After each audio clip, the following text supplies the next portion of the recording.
बिस्मिल्लाहिर्रहमानिर्रहीम व्यूअर्स, आज का हमारा टॉपिक है linear thermal expansion in solids. आज के लेक्चर में हम linear thermal expansion in solids discuss करेंगे और फिर देखेंगे कि लीनियर थर्मल एक्सपेंशन किन चीज़ों पे डिपेंड करती है।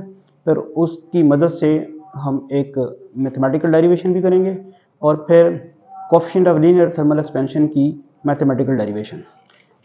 तो चलते हैं इसकी लीनियर थर्मल एक्सपेंशन की एक्सप्लेनेशन की तरफ। We observe that solids expand on heating and their expansion is uniform over a wide range of temperature. Solids heat करने से एक्सपेंड करते हैं और उनकी एक्सपेंशन जो है यूनिफॉर्म होती है। हम एक rod of length L suppose करते हैं। Let us consider a rod of length L naught at temperature T naught। ये हमने एक रॉड की original length L naught suppose कर ली है जो कि टेम्परेचर T naught के ऊपर है। अब इसे हीट करते हैं और इसका टेम्परेचर जो है वो हम टेम्परेचर T तक पहुंचाते हैं। फिर डेफिनेटली इसमें एक्सपेंशन होगी और इस रॉड की लेंथ नहीं आएगी। उस लेंथ को भी जूम कर लेते हैं। Let its length be L eight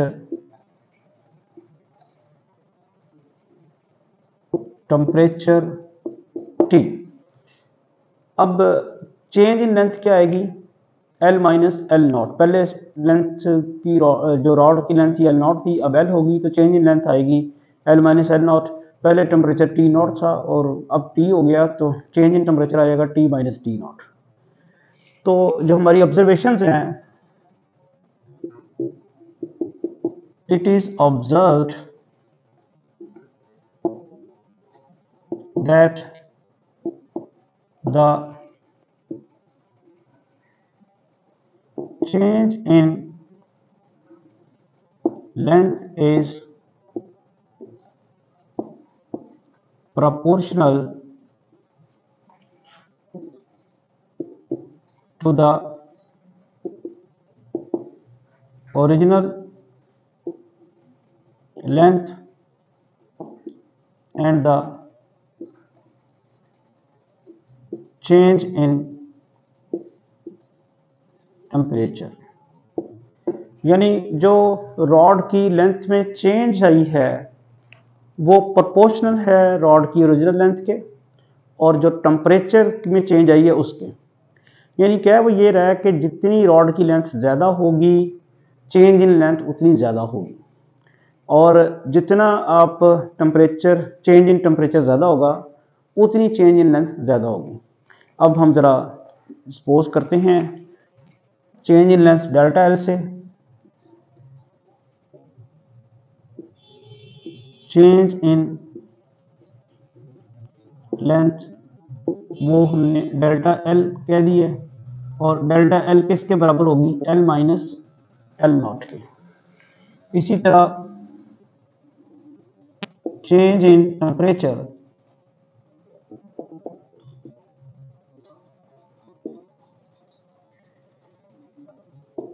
वो है डेल्टा टी और वो किसके बराबर होगा? T minus T not. याद रहे कि एल नॉट उसकी ओरिजिनल लेंथ थी और ये एल जो है हीट करने के बाद हुई तो चेंज इन लेंथ आ गई L minus L not. T not उसका वो टेम्परेचर था जहां उसकी लेंथ एल नॉट थी और टी तक पहुंचा तो चेंज इन टेम्परेचर आ गया। ये जी change in length is proportional to original length of the rod L naught and it is also proportional to change in temperature. अब यहाँ प्रोपोर्शनलिटी कांस्टेंट हम अल्फा यूज करते हैं delta T, delta L is equal to alpha L naught delta T. ये जो proportionality constant हमने alpha use किया है इसे हम कहते हैं coefficient of linear thermal expansion. इसकी मैथमेटिकल डेरिवेशन भी यहाँ से अब आ जाएगी।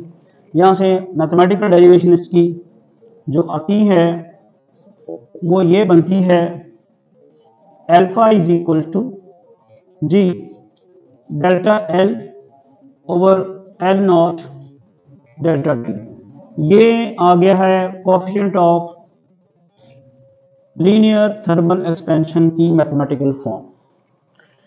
अब यहां से इसकी डेफिनेशन भी आ गई है। देखें delta L over L not ये कहलाएगी फ्रैक्शनल इंक्रीज, तो हम इसकी डेफिनेशन भी कर देते हैं।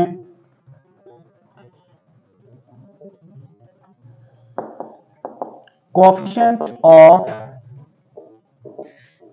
Linear thermal expansion, it is the, या पूरी डेफिनेशन कर लें, the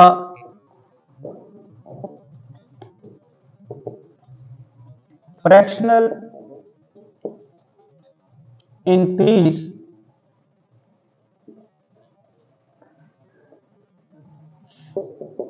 in length of a solid per Kelvin increase in temperature is called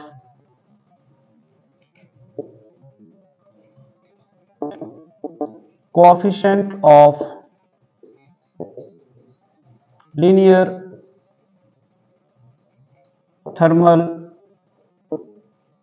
expansion. It is denoted by alpha। अगर आप सिर्फ ये इसकी मैथमेटिकल फॉर्म याद रख लेना तो अंग्रेजी आप खुद ही बना लेंगे। क्या है alpha is equal delta L over L not into delta T. Delta L over L not basically fractional increase in length होगा, वो पर kelvin increase in the temperature. Equation number जो 1 है वो आप इस तरह भी लिख सकते हैं, रीराइट कर सकते हैं। फ्रॉम 1 वी हैव जी डेल्टा एल इसके बराबर था L minus L naught alpha L naught delta T.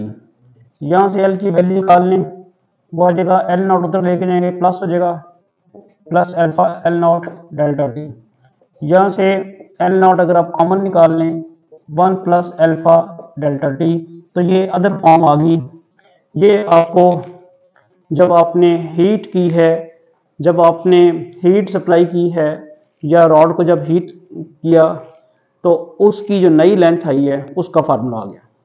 तो स्टूडेंट्स ये था लीनियर थर्मल एक्सपेंशन के बारे में आर्टिकल। इसके बारे में क्वेश्चन पूछता है और वो मैथमेटिकल डेरिवेशन भी मांगता है। होपफुली आपको क्लियर हो गया होगा। Thank you.